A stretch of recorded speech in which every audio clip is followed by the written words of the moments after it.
ഒരു ബീഫ് കറിയാണ് ഉണ്ടാക്കുന്നത്. അത് ഞാൻ കാണിച്ചു തരാം, എങ്ങനെ ഉണ്ടാക്കുന്നത് കാണിച്ചു തരാം. ആവശ്യമായിട്ടുള്ള സാധനങ്ങൾ: പച്ചമുളക്, ഇഞ്ചി, വെളുത്തുള്ളി, തക്കാളി, മഞ്ഞൾപ്പൊടി, മുളക് പൊടി, മല്ലിപ്പൊടി, കറിവേപ്പില, കുരുമുളക്, സവാള, ചെറിയൊരു നാരങ്ങ. നമുക്കൊരു ഉരുളിക്കകത്ത് കുറച്ച് വെളിച്ചെണ്ണ ഒഴിക്കാം. എന്നിട്ട് ചെറിയ ഉള്ളി, ചുമന്നുള്ളി, അതാണ് നല്ലത് ടേസ്റ്റ്, അത് ഇട്ട് നമുക്ക് വയറ്റി ഒന്ന് ചുമന്ന് വരുമ്പോൾ നമുക്ക് അടുത്ത സാധനങ്ങൾ ചേർത്ത് കൊടുക്കാം. ഇത് നല്ലപോലെ ഇട്ട് വയറ്റിയാൽ മതി. വെളുത്തുള്ളി, ഇഞ്ചി, പച്ചമുളക് ഇതെല്ലാം ഞാൻ അരിഞ്ഞിട്ടതാണ്. ചതച്ച് ഇടാം, അതേപോലെ ഇത് നല്ല പേസ്റ്റ് പരുവത്തിലാക്കി അങ്ങനെ ഇടാം. ഇപ്പം ഞാനിപ്പോൾ ആദ്യമായിട്ട് കുക്കിംഗ് ചെയ്യുന്നുണ്ട്. ഞാൻ ഇത് എൻ്റെ രീതിയിൽ വെക്കുക, അതുകൊണ്ട് ഞാൻ ഇതിട്ട് ഇളക്കുക. അതും വെളിയിൽ മഴ വന്നാൽ തീർന്നു, അങ്ങനെ ആ ഒരു രീതിയിൽ അങ്ങോട്ട് വയറ്റി കറിവേപ്പില ഇട്ട് കൊടുത്ത് ശകലം കറിവേപ്പില ഇട്ട് കൊടുത്ത് ഇളക്കി അതിന് നല്ല കാറ്റ് കൊണ്ട് തീയും അണയുന്ന കണക്ക് പോകും. തീ അണഞ്ഞില്ല, വയന്ന് വരുന്നുണ്ട്, ഒരുവിധം വയന്ന് വരുന്നുണ്ട്. എന്നിട്ട് നമ്മൾ കൂടെ ഇളക്കണം, അല്ലെങ്കിൽ അടിക്ക് കരിഞ്ഞു പോയാലേ പിന്നെ വേറെ ടേസ്റ്റ് ആയിരിക്കും. ഇത് ഇളക്കി വയറ്റിക്കൊണ്ട് മഴ വരുന്നത് ഒന്നാമതായിരിക്കും. പെട്ടെന്ന് നല്ലപോലെ ഇളക്കി അത് വരുന്ന നല്ല ചെറിയൊരു കളർ വ്യത്യാസം വരുന്നത്. തക്കാളി ഇടുന്ന ഉണ്ട്, ഇടാത്തവരും ഉണ്ട്. തക്കാളിയുടെ ഇത് ഇപ്പോഴാണ് ഞാൻ അറിഞ്ഞത്. തക്കാളി കുറച്ച് ഉപ്പിട്ട് അപ്പോൾ പെട്ടെന്ന് വഴങ്ങും. എന്നിട്ട് കുറച്ച് മഞ്ഞൾപ്പൊടി, ഒരു സ്പൂൺ മഞ്ഞൾപ്പൊടി, മുളക് പൊടി, മല്ലിപ്പൊടി ഇതെല്ലാം കൂടെ ഇളക്കി ചൂടാക്കും. ചൂട് പച്ചമണം മാറും. എന്നിട്ട്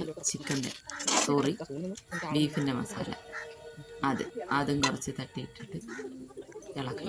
ഇതൊക്കെ കാണുമ്പോൾ നമ്മളെ മണിച്ചേട്ടനെയാണ് ഓർമ്മ വരുന്നത്. എന്നാലും അതൊന്ന് ചൂടായി കുറച്ച് വെള്ളം ഒഴിച്ച്, കാരണം ബീഫായതുകൊണ്ട് വേവാനുണ്ട്. അല്ലാത്ത കുക്കറി വേവിച്ചിട്ടിടുന്നവരും ഉണ്ട്. ഇതെല്ലാം നമ്മൾ നാച്ചുറലായിട്ട് ഇതിനകത്ത് തന്നെ അങ്ങ് ചെയ്യും. പ്രത്യേകം കുക്കറിനകത്ത് വേവിച്ചൊന്നും ഇതാക്കുന്നില്ല. അങ്ങനെ അത് തിളച്ച് ഒരു ഇതാകുമ്പോൾ തിളച്ചല്ല, അന്നേരത്തേക്കും നമുക്ക് ബീഫ് ഇട്ട് കൊടുക്കുക. അരപ്പൊക്കെ പിടിക്കണ്ടേ, അങ്ങനെ ബീഫ് ഇട്ട് കൊടുക്കുകയാണ്. ശകലം കറിവേപ്പിലയും കൂടി ഇട്ട് എന്നിട്ട് ഇളക്കി തേങ്ങ കൊത്ത് അരിഞ്ഞ്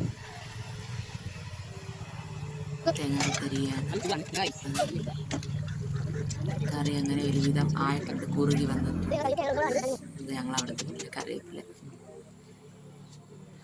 അങ്ങനെ ഇനി തേങ്ങ കൊത്ത് നമുക്കൊന്ന് ചൂടാക്കി എടുക്കാം.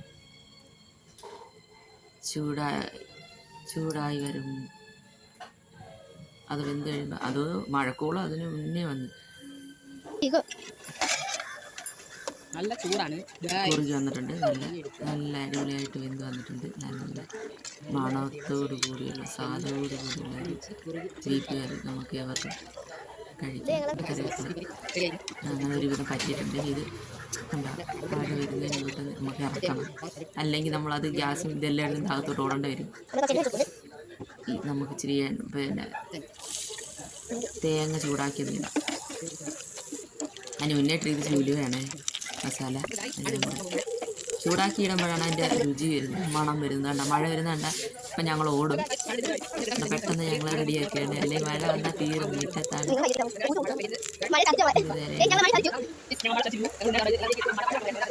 റെഡിയാക്കിയിട്ടുണ്ട്. ചാവിച്ച് അതിട്ടിട്ടുണ്ട്, ഇച്ചിരി നാരങ്ങയും പിഴിഞ്ഞൊഴിച്ച്. അതിൻ്റെ ഇടയ്ക്ക് അവൾ കൊണ്ടുവന്ന് ടി വിയിലെ വീഡിയോ ഒക്കെ കാണിക്കുന്നത്. ഇത് പിടിക്കാൻ പറഞ്ഞ അവൾ അതിൻ്റെ അപ്പുറത്ത് പിടിക്കും. എന്തായാലും ഞങ്ങൾ ഡെക്കറേഷൻ ചെയ്ത് വെച്ചിരിക്കുന്നത് ഇതാണ്. ഞങ്ങളെ ബീഫ് സബ് ചെയ്യണം, ലൈക്ക് ചെയ്യണം, ഷെയർ ചെയ്യണം, പിന്നെ ഞങ്ങളെ സപ്പോർട്ടും ചെയ്യണം. ലാസ്റ്റത്തെ ഇതാണ്. പക്ഷെ വീഡിയോ പിടിച്ചത് ശരിയായെന്ന് പറഞ്ഞിട്ട് എൻ്റെ ഇളയ മോളാണ് പിടിച്ചത്. പക്ഷെ അവൾ കൂടെ അത് മാറ്റി വേറെ ടി വിക്കകത്ത് കൊണ്ട് കാണിക്കുന്നു. അങ്ങനെ ഓരോന്നൊക്കെ ചെയ്യുന്നു. അവളത് കറക്റ്റായിട്ട് ചെയ്യും.